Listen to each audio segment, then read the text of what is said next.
नमस्कार और स्वागत है हमारी आज की इस खास बातचीत में। आज हम एक ऐसे नाम पर बात कर रहे हैं जो दक्षिण भारतीय सिनेमा में सिर्फ एक एक्टर नहीं बल्कि एक इमोशन है और अब तो वो राजनीति के मैदान में भी उतर आए हैं। थलपति विजय। बिल्कुल।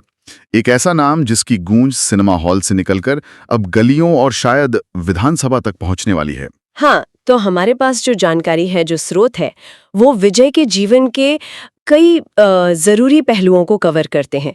उनके शुरुआती दिनों के संघर्ष से लेकर सुपरस्टारडम तक, उनके पर्सनल लाइफ से लेकर उनके सोशल वर्क तक, और हाँ, अब ये नया पॉलिटिकल चैप्टर।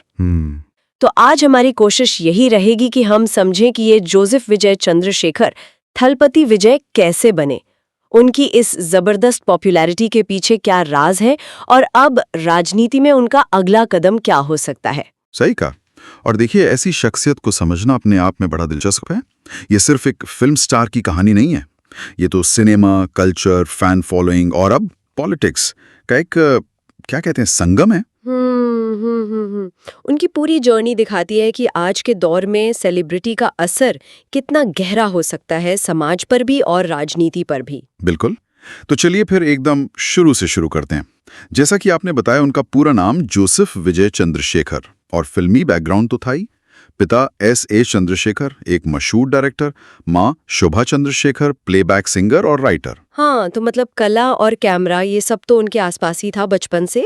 और उन्होंने फिर चेन्नई के लोयोला कॉलेज से विजुअल कम्युनिकेशन में डिग्री भी ली। शायद इसी वजह से कैमरे के सामने वो इतने सहज रहे शुरू से। हो सकता है। उनकी जो पहली मेन रोल वाली फिल्म थी 1992 में आए, नालाइया तिरपू, उससे उनके पिता ने ही डायरेक्ट किया था। लेकिन सोर्सेज बताते हैं कि शुरुआत इतनी आसान नहीं थी। काफी फिल्में आईं और गईं, क्रिटिसिज्म भी झेलना पड़ा। हाँ, वो शुरुआती दौर थोड़ा मुश्किल था, लेकिन फिर 1996 में आई पूवे उन्ना कागा और 97 में लव टुडे। इन फिल्मों ने क्या कहते हैं, हवा का रुख बदल दिया। हाँ, यहीं से उन्हें वो रोमांटिक हीरो वाली पहचान मिली है ना। बिल्कुल। एक लवर बॉय इमेज बनी उनकी, जो उस वक्त शायद तमिल सिनेमा को चाहिए भी थी। पर यहाँ एक बात गौर करने वाली है जो सोर्स बताते हैं कि इतनी शुरुआती नाकामयाबी के बाद भी उन्होंने हिम्मत नहीं हारी, डटे रहे। सही। और इसमें उनके पिता का भी बड़ा रोल रहा। उन्होंने हौसला बनाए रखा। ये चीज उनके करियर में आगे भी दिखी है, वो दृढ़ संकल्प। और ये भी इंटरेस्टिंग है कि कैसे वो पहले रोमांटिक हीरो बने और फिर धीरे धीरे एक्शन की तरफ मुड़ गए। बिल्कुल अलग इमेज। हाँ, वो ट्रांजिशन कमाल का था। रोमांटिक हीरो वाला दौर भी अच्छा चला, पर फिर आया साल 2004 और फिल्म घिल्ली। आहा, गिल्ली। ये तो टर्निंग पॉइंट माना जाता है उनके करियर का। बिल्कुल। इस फिल्म ने तो मतलब सारे रिकॉर्ड तोड़ दिए, बॉक्स ऑफिस पर धमाल मचा दिया। और यहीं से वो बन गए मास हीरो, जिसकी आज इतनी बात होती है। हाँ, वो मास हीरो वाली छवि यहीं से पक्की हुई। और फिर तो देखिए, लाइन लग गई हिट्स की।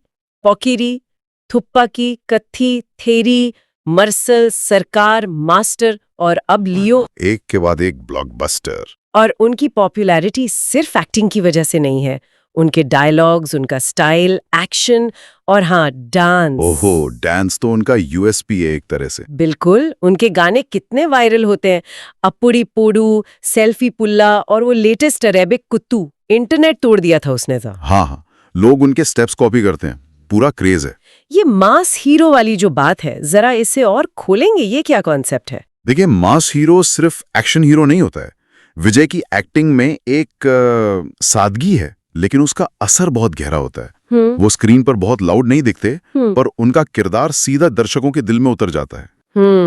इंटेंसिटी होती है। बिल्कुल। और उनकी फिल्मों में अक्सर आप देखेंगे कि कोई ना कोई सोशल मैसेज छुपा होता है। जैसे मर्सल में हेल्थ केयर पर सवाल थे, सरकार में वोटिंग राइट्स की बात थी, कत्थी में किसानों का मुद्दा था। हाँ, ये बात तो है। उनकी फिल्में सिर्फ एंटरटेनमेंट नहीं होती। सही। और इसी से जुड़ा है उनका निकनेम थलपति, जिसका मतलब है कमांडर या लीडर। हाँ, ये सिर्फ एक नाम नहीं है, ये एक कनेक्शन है उनके और उनके फैंस के बीच। उनकी जो ऑन स्क्रीन इमेज है, अन्याय के खिलाफ लड़ने वाला, सिस्टम से सवाल करने वाला, आम आदमी की आवाज बनने वाला, वो कहीं ना कहीं लोगों को अपनी जिंदगी से जुड़ा हुआ लगता है।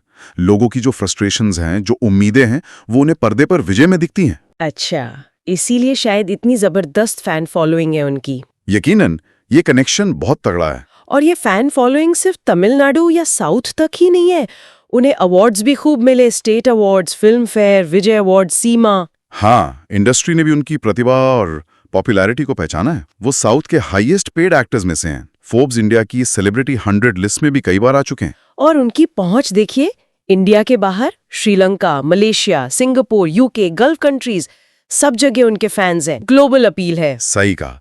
अच्छा, अब जरा पर्दे के पीछे चलते हैं। उनकी पर्सनल लाइफ के बारे में सोर्सेज क्या बताते हैं?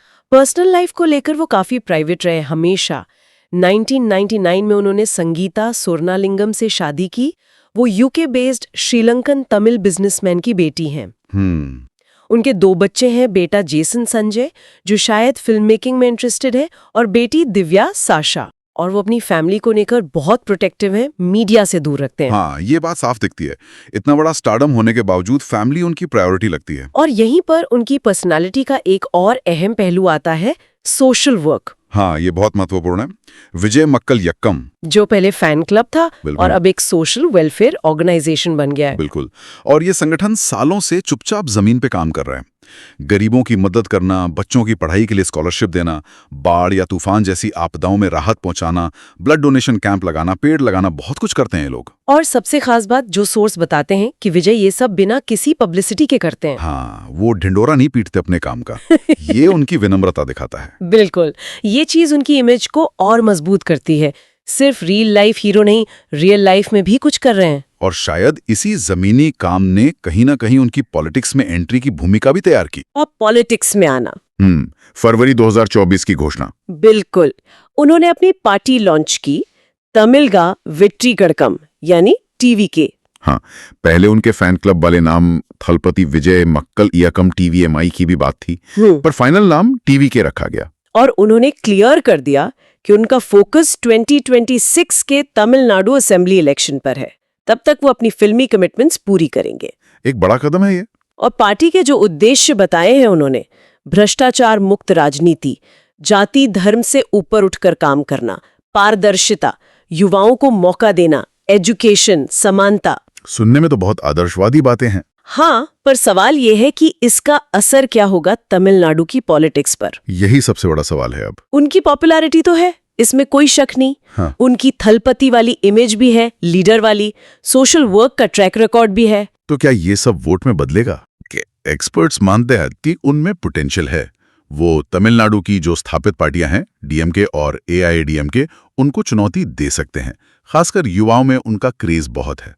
लेकिन फिल्मी दुनिया की चमक और असल राजनीति की जमीन, ये 2 अलग चीजें हैं। हाँ, ये तो है। पर्दे पर हीरो बनना और असल जिंदगी में लोगों की समस्याएं सुलझाना, इसमें फर्क है। तमिलनाडु में हमने देखा भी है, कुछ फिल्मी सितारे राजनीति में बेहद सफल रहे, जैसे एमजीआर, जयललिता जी।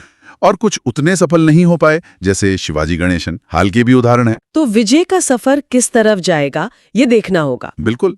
उनकी पार्टी का संगठन कैसे बनता है, वो किन मुद्दों को उठाते हैं, जमीनी स्तर पर कैसे कनेक्ट करते हैं, इन सब बातों पर बहुत कुछ निर्भर करेगा। तो अगर हम इस पूरी बातचीत को समेटें, जी, विजय का सफर कमाल का रहा है। बिल्कुल। एक आम शुरुआत से उठकर तमिल सिनेमा के टॉप पर पहुंचना, थलपति बनना, सोशल वर्क करना और अब पॉलिटिक्स में एंट्री। प्रोसेस से जो बात निकल कर आती है वो है लगातार मेहनत, धैर्य और शायद सबसे जरूरी, कामयाबी के बाद भी जमीन से जुड़े रहना। हाँ, बिल्कुल सही।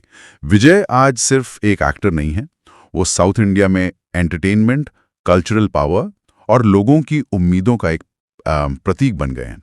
उनकी कहानी ये भी बताती है कि पॉपुलर कल्चर के फिगर्स का समाज और राजनीति पर कितना गहरा असर हो सकता है। वो एक व्यक्ति से ज्यादा एक फिनोमिनन है। उनकी अब तक की कहानी बहुतों के लिए इंस्पिरेशन है, लेकिन ये जो नई राजनीतिक पारी है, ये अपने साथ नई चुनौतियां और इम्तिहान लेकर आएगी। और यहीं पे हम अपने सुनने वालों के लिए एक सवाल छोड़ जाते हैं।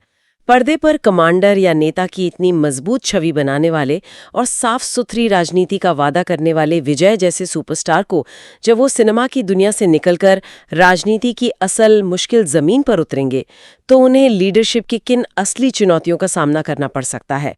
क्या उनकी फिल्मी अपील हमेशा काम आएगी या कभी-कभी रुकावट भी बनेगी, खासकर तब जब मुद्दे और विरोधी फिल्मी कहानी से कहीं ज्यादा उलझे हुए होंगे।